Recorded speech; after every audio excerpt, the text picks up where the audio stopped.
Hello, y'all. It's Counterspell Hater here, back with another video. Today, we're going to do another commander guide.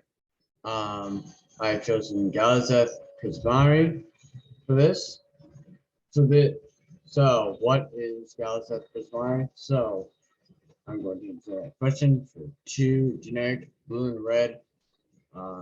Is a legendary creature, Elder Dragon, flying through 4.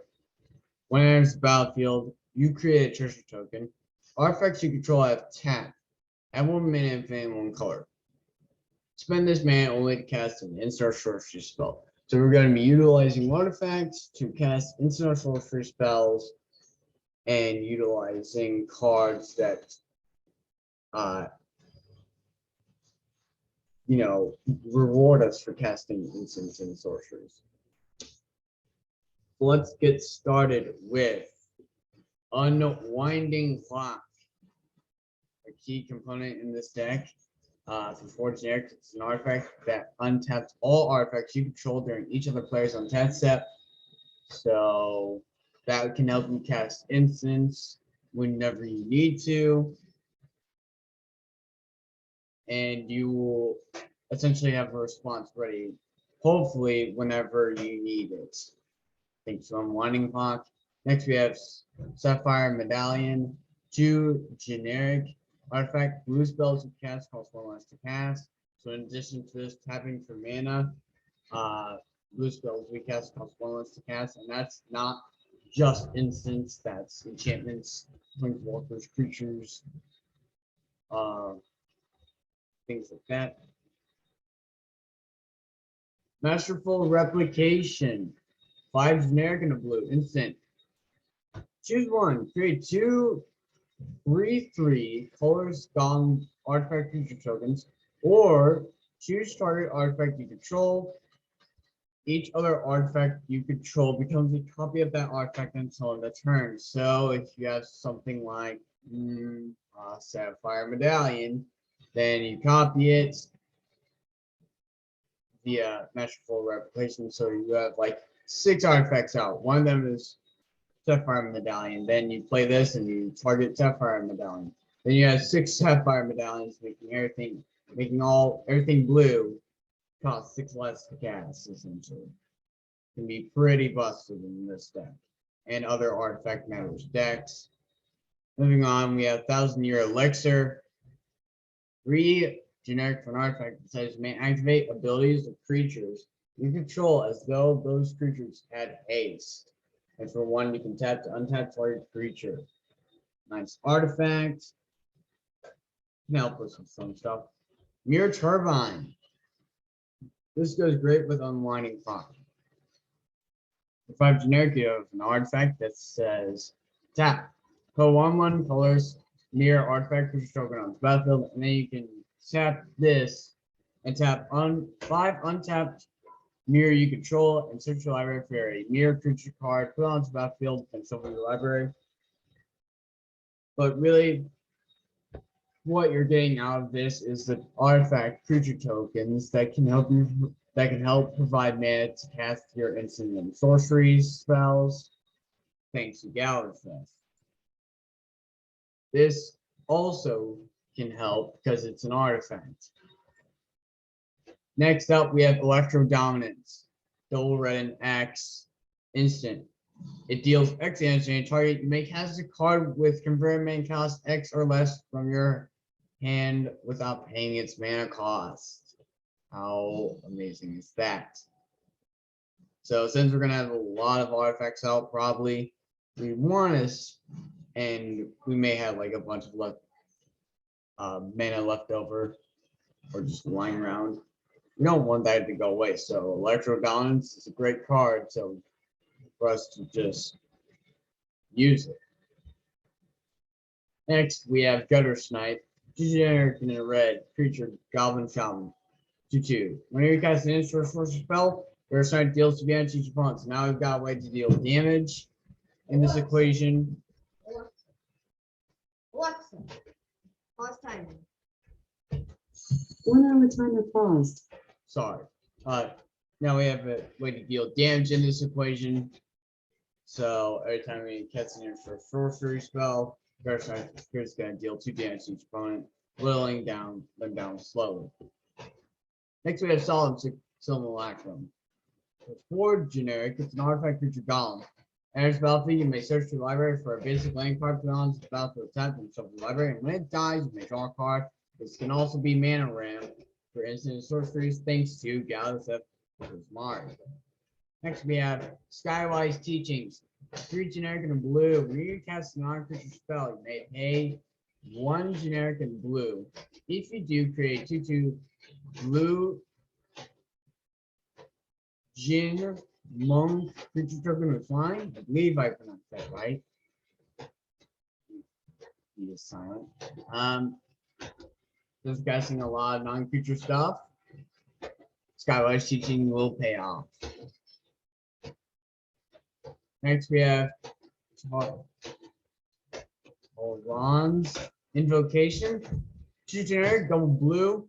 Sorcery, create 2/2 blue Drake creature tokens for flying. Alexa, resume timer. Next, we Your have 1 hour timer resumed with about 22 minutes left. Clone Reagents. 7 generic and double blue for a sorcery that says for each creature target player controls, put a token on the battlefield that's a copy of that creature. This is another great way to utilize the mana advantage for instants and sorceries that Galazeth Prismari is giving to us. A way to just create an army out of nowhere. In red-blue especially. Like, that's good. Next is Mirror Battlesphere. 7 generic for an artifact creature, mirror construct, 4/7. There's battlefield, 4/1/1. Colorless mirror, artifact creature tokens on the battlefield. When it attacks, you may tap X untapped mirror you control. If you do, Mirror Battlesphere gets +X/+, on its own return and deals X damage to the defending player. So, as we're generating more and more mirrors, it can get bigger and bigger, become an attacker, and do something other than provide mana, for instance, in sorceries. But 5 bodies for 7, not too bad, especially when those are giving us mana towards our plane, which is instant sorceries. A nice card for this deck. And can be offensive too. Bloodforged Battle Axe is the same thing. 1 generic artifact of equipment. Equipped creature gets +2/+0. When it deals damage, combat damage to a player, create a token that's a copy of Bloodforged Battle Axe, equipped cost of 2. So we are making more tokens that are copies of this artifact, therefore helping us cast more and more instant or sorcery spells. Further contributing to our plans to destroy our opponents. And because Galazeth has flying, we'll be most likely equipping this to him to swing in and deal a good amount of commander damage. So this, besides like casting instants, this can also just, instead just be something to help us finish the game. A great card, great for getting in early. Chief Engineer, another great card to get in early. 1 generic and blue for a creature of Medallion Artificer, 1 of 3 artifacts. Spells you cast have convoke. Your creatures can help cast those spells. Each creature you tap while casting an artifact spell pays for 1 generic or 1 mana of that creature's color. Since we're casting a lot of artifacts, and since we may or may not have a lot of creatures, we'll be able to utilize those creatures, those few or many creatures we have. Either way, still good for us. Because then we don't have to tap as much mana to cast artifacts. Instead, we can just tap creatures that were made. Fabricate. 2 generic and a blue for sorcery. Search your library for an artifact card, reveal it, and put it into your hand. Then shuffle your library. Next, we have Sahili, Sublime Artificer. 1 generic and double hybrid blue-red. So legendary planeswalker Sahili 5 loyalty she comes in with it. Excuse me. Whenever you cast a non-creature spell, create 1/1 colorless servo artifact creature token. So paying off even more now, giving us artifacts to cast even more mana, which will cause not cast more mana, cast more instants of sorcery, which will cause her to trigger more. Nice, is what I'm trying to say. -2, target artifact you control becomes a copy of another target artifact or creature you control until the turn, except it's an artifact in addition to its other types. So another cool loyalty ability that can help us out. Spell Swindle, a great card in this deck. 3 generic and no blue instant. Counter target spell, create X colorless treasure artifact tokens, where X is that spell's converted mana cost. They have tap, sacrifice this artifact at 1 mana, then 1 color to your mana pool. So counter a spell, create even more tokens that are artifacts to help us contribute to casting instant or sorcery spells and to our overall playing. Sahili, the Gifted, from Commander 2019. 2 generic and blue and red for legendary planeswalker. Once again, Sahili. 4 loyalties, which comes in with. She can be your commander. +1, create a 1/1 colors servo artifact creature token, so more artifacts to contribute to casting instant or sorcery spells. +1, the next spell you cast this turn costs 1 less to cast for each artifact you control as you cast it. So making our instance pretty cheap, probably, or any spell for that matter. And then -7 for each artifact you control. Create token that's a copy of it. Those tokens gain haste. Exile those tokens at the beginning of the next end step. So create an army of artifact tokens, and they can also be artifact creatures if the tokens are artifact creatures. And that's just more mana for instant or sorcery spells that we're going to be casting. And if they happen to be artifact creatures, they can help us end the game properly. Aether Flux Reservoir can also help us end the game, probably much faster, most likely. 4 generic artifact. Whenever you cast a spell, you gain 1 life for each spell you cast this turn. We're going to be casting a lot, so this will probably help us gain a lot of life, stay in the game, and at paid 50 life, Aether Flux Reservoir deals 50 damage to target creature or player. And that right there is how we could also end the game. Just cast a bunch of stuff, wait it out, and eventually just kill all of our opponents if Flux Reservoir blasts. Great way for this deck to end the game. Tago, Goblin Weaponsmith. 2 generic and a red. Legendary creature, Goblin Artificer, 2/2.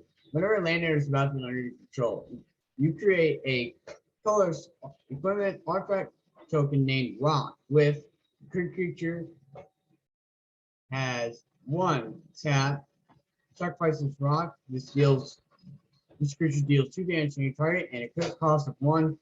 Partner, you may have 2. You can have 2 commanders if both have partner. So this is another way to utilize everything we're doing, including now playing lands with Tago in the equation. So play lands, get artifacts. Tap those artifacts for mana to be used to cast instant sorcery spells. Another great card. Insurrection, really expensive spell here.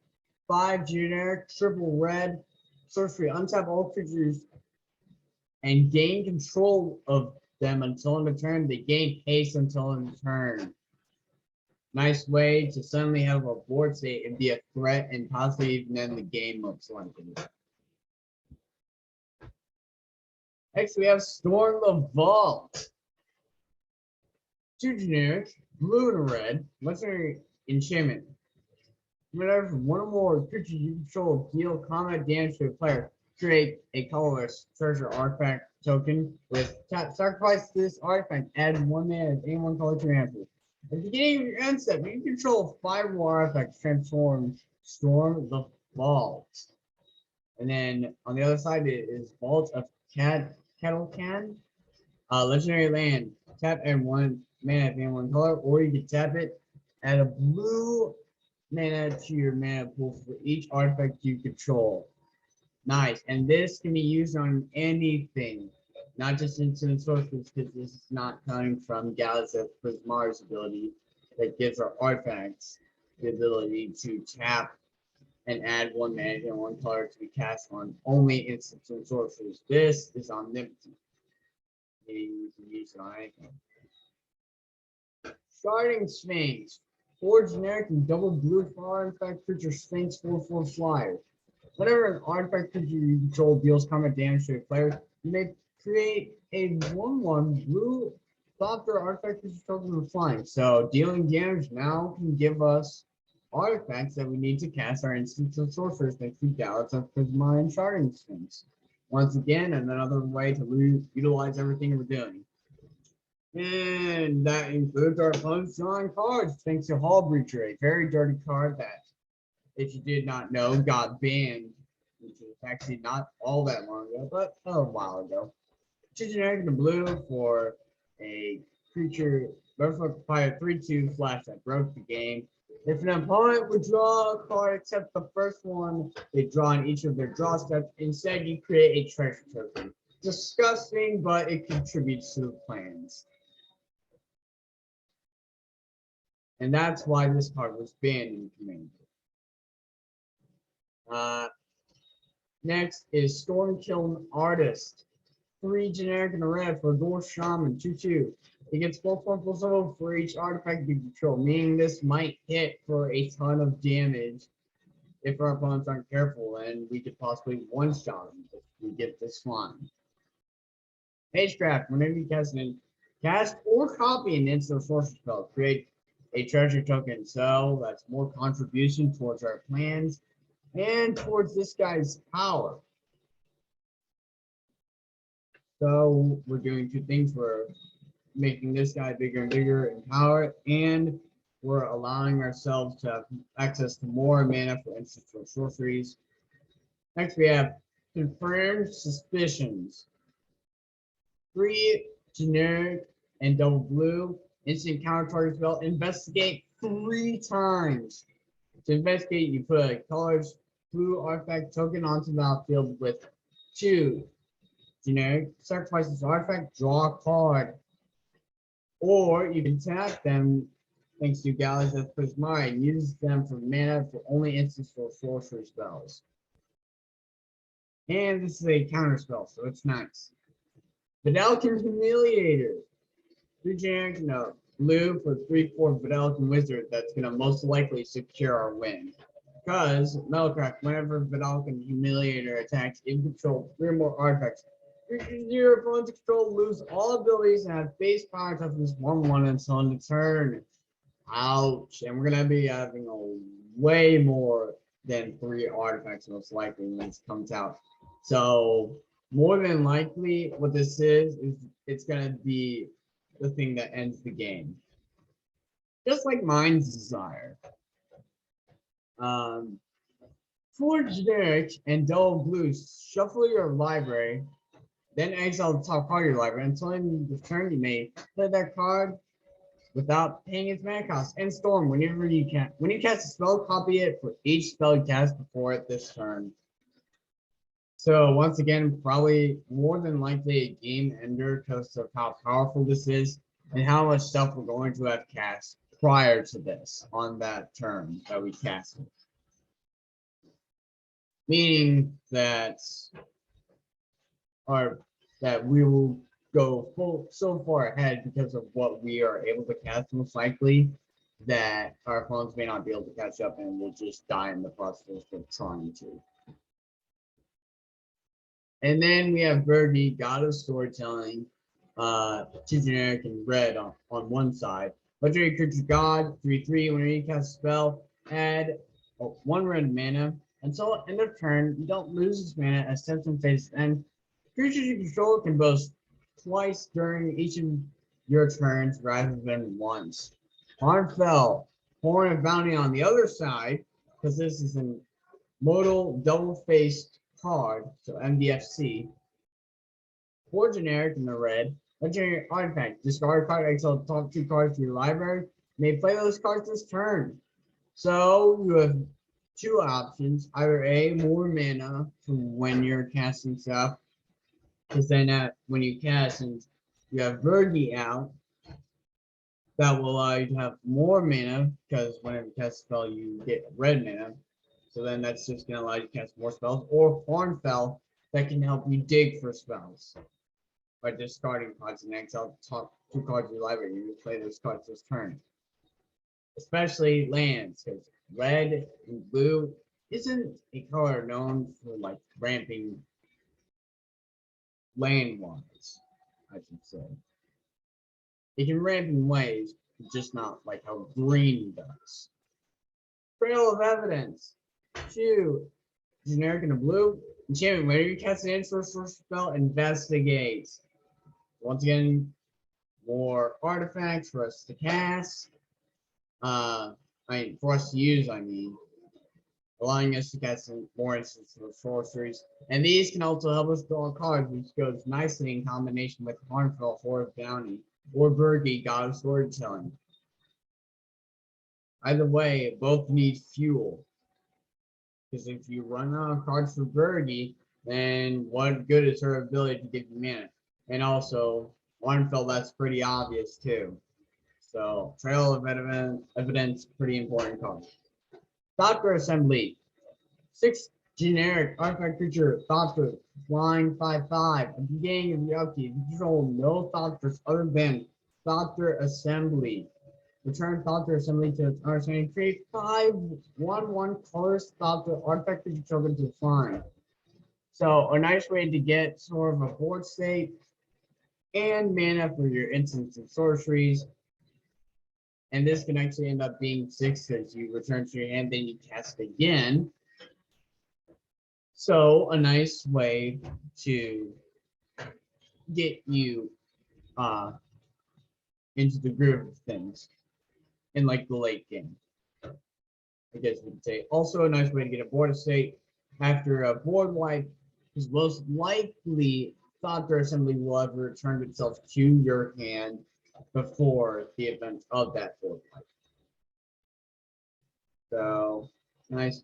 Dark-Sided Extortionist.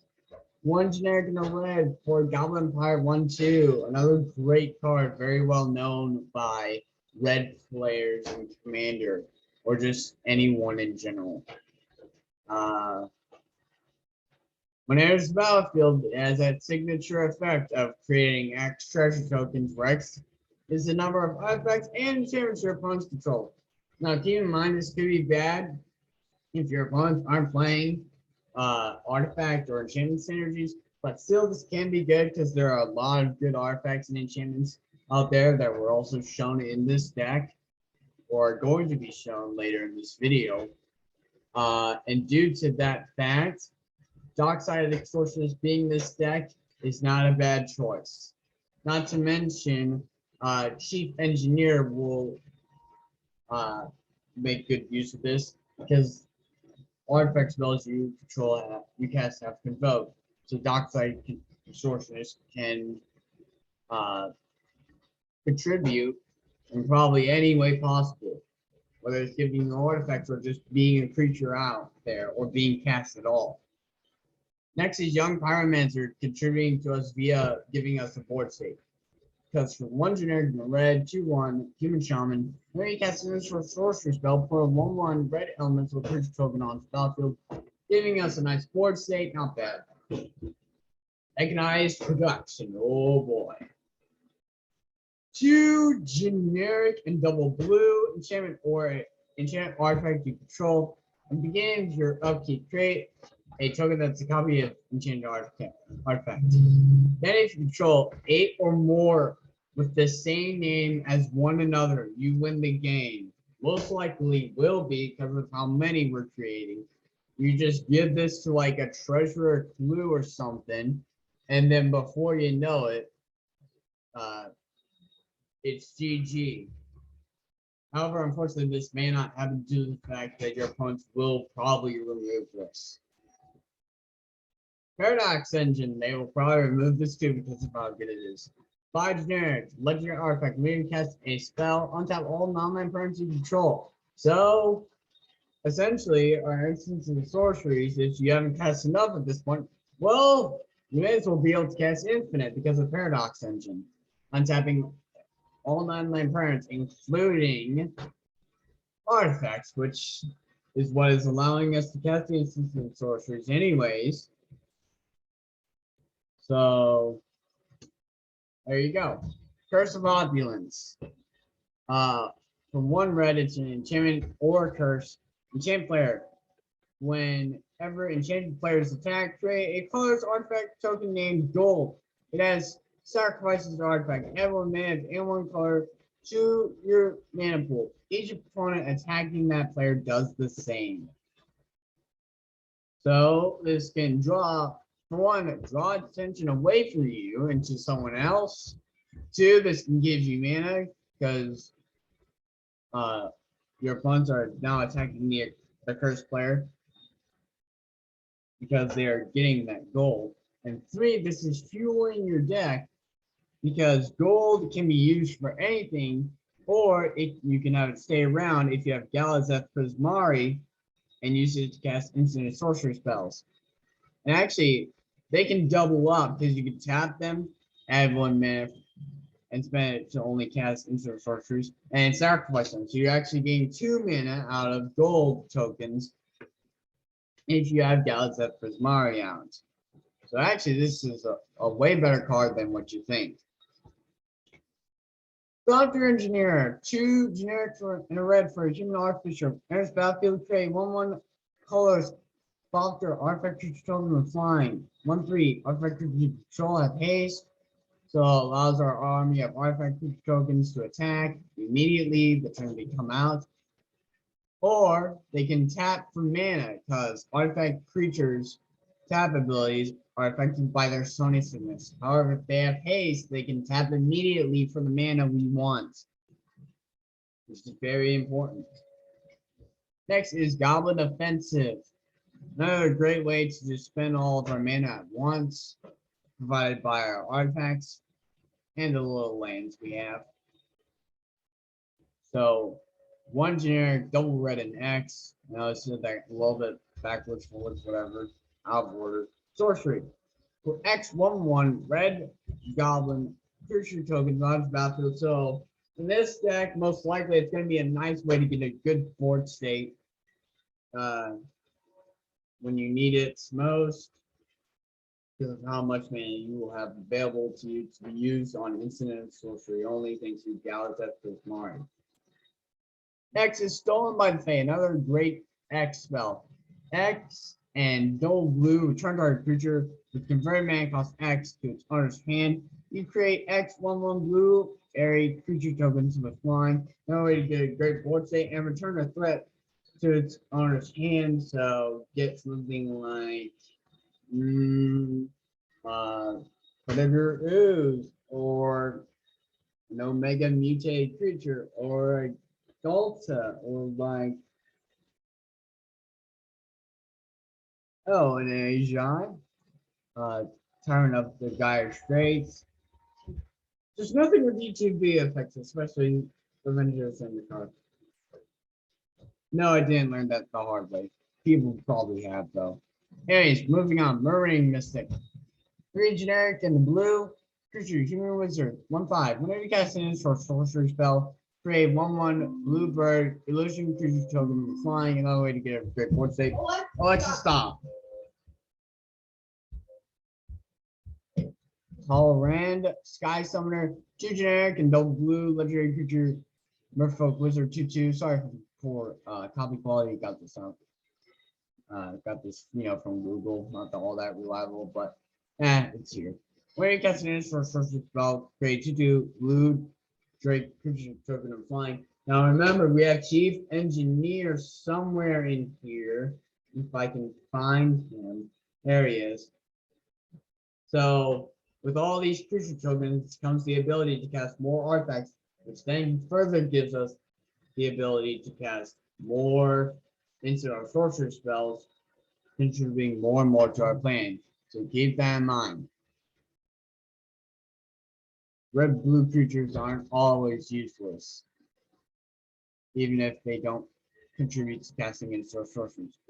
But, however, the magic mirror does. 6 generic and triple blue for legendary artifact. This spell costs 1 less to cast for each insert sorcery card in your graveyard. And you have no maximum hand size.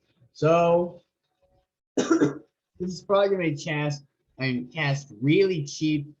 Another way to add mana, but what matters is at the beginning of your upkeep, put a knowledge counter on the magic mirror. Then draw a card for each knowledge counter on the magic mirror. So this is gonna further fuel your deck, allowing you to have access to more cards, more options, things like that. And you can tap this for mana thanks to Galazeth Prismari. Remember, you need to have amount in order for it to work. Next thing, oh yeah. Spine of Ish Saw. 7 generic artifact. Enters battlefield, destroy target permanent.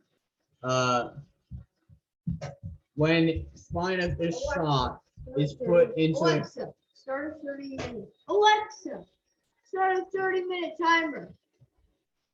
30 minutes, starting now. when Spine of Ish Saw is put into a graveyard from the battlefield, return Spine of Ish Saw to its owner's hand. So destroy permanents, add mana for instant sorceries, yada yada. Great card. Mirror Matrix, 5 generic for an artifact. It's indestructible. Very, very good. All mirror get +1/+1, and then for 5 generic, you put a 1/1 mirror artifact token into play. And it doesn't have to tap. Great card. So you can use your lands on this. Probably more than likely you will. Just like Ruby Medallion, which I accidentally scrolled down to, but it's fine. We're done with Mirror Matrix anyways. 2 generic for an artifact. Red spells you cast cost 1 less to cast. It's like Sapphire Medallion. Nice card. Next we have Hammer of Perforos. 1 generic, double red, legendary enchantment artifact. Creature you control case. 2 generic in the red. Tap, sacrifice a land. Put a 3/3 colorless Goblin enchantment artifact creature token onto the battlefield. So now we're getting like 3/3s out of our lands, but they have haste, and they are artifacts, which is important. So this can help us with the board states problem. This can also help us with casting our instant sorceries. And or this can help us finish the game because haste is all you need most of the time in red to finish games pretty fast. Next, if you can't finish the game and you can't win it, well, now you just can't lose. Your opponents can. So now you can only win thanks to Platinum Angel. 7 generic artifact creature angel, 4/4 flying. You can't lose the game, your opponents can't win. Pretty simple. You can tap it, add 1 minute, maybe 1 color, 2 mana pool, and will only be cast on instant sorceries thanks to Galazeth Prismari. Next is Servo's schematic. 2 generic artifact. When it enters battlefield, put into a graveyard from the battlefield, create a 1/1 color servo artifact creature token. That may not seem that good at first, but then you put it in combination with the treaty Scrap Savant. 3 generic in the red for a legendary planeswalker. You're ready. 3 loyalty can be your commander. Plus you discard up to 2 cards, then draw that many cards. So no. Let's do sacrifice an artifact. If you do, return all your artifact cards from your graveyard to the battlefield. And I believe that means you can sacrifice several schematic only then to get it back. So that's why it's several schematic is here. Also a nice way to start off the game. But then -10, you get an emblem with whenever an artifact is put into your graveyard from the battlefield, return that card to the battlefield at the beginning of the next end step. So essentially, your artifacts are immortal. or until they're exiled, of course, until Duretti dies. But actually, no, because you have the emblem. And then we have Isolated Watchtower for ramp. Tap at colors or generic tap describe one, then you may reveal the top card of your library. If a basic land card is revealed this way, put it onto the battlefield tap, activate this ability only if the book controls at least 2 more lands than you. Most likely with us playing red blue and not ramping via lands. Hold on. Okay. Just making sure my door was shut. Sorry. More than likely with us ramping the way we are and not with like lands but instead with artifacts, our opponents are gonna have more lands than us, especially green. So this will be reliable. Failed Passage, great card. Tap and sacrifice it. Search the library for a basic land card. It's about to tap and check the library. They've controlled 4 more lands. Untap that land. Great card. Solarian Academy. Legendary land. Tap, add blue mana for 2 mana pool for each artifact you control. Just like that one. Hold on, let me find it again. Vault of Kettlecom. So same thing there. Allows you to cast not just instant sorceries, but anything, thanks to the amount of blue mana you will have access to. Next is Myriad Landscape. Enters the battlefield tap. You can tap it, add a color to your mana pool, or for 2 generic, tap it, sacrifice it, and search your library for up to 2 basic land cards that share a land type, put them on the battlefield tap, and shuffle your library. Great ramp. Adventures Fair, legendary land at the beginning of your upkeep. If you control 3 or more artifacts, you gain 1 life. Tap, add colors to your mana pool. 4 generic, you tap it, sacrifice it, search your library for an artifact card, reveal it, put it in your hand, then shuffle your library, activate this ability, and only control 3 or more artifacts. More than likely, both those abilities will be available to us, and we'll be gaining life and be able to, at any time, search the library for an artifact card if need be. And then finally, for our non-basic lands, we have Foundry of the Councils. Tap, add colors, 5 generic, tap, sacrifice Foundry of the Councils, create 2 1/1 colors, author, artifact, creature tokens with flying. Not too bad, but could be better. And then we have I believe it was, let's see. Oh yeah, 22 mountains and 22 islands as our basic lands. That is it, guys. You can replace some of these cards. There are definitely better cards like Hellkite Tyrant, I believe its name is, which would, if when it deals combat damage, I believe you gain control of all artifacts, and then if you control 20 or more, you win the game. Oh, there's Mirrodin Besiege. I forgot what that does, but I believe there's like one mode that if you have so many artifacts, you win the game. They're definitely good cards that you can place. Let me know what those cards may be, like what you may replace and with what. Anyways, like this video, subscribe to my YouTube channel, which you are watching right now. Share this video with others, hit the notification bell that we don't miss another guide, and I will see you next time on the next video. Love you all, and you know the rule around here. No counter spells. Well, as long as they don't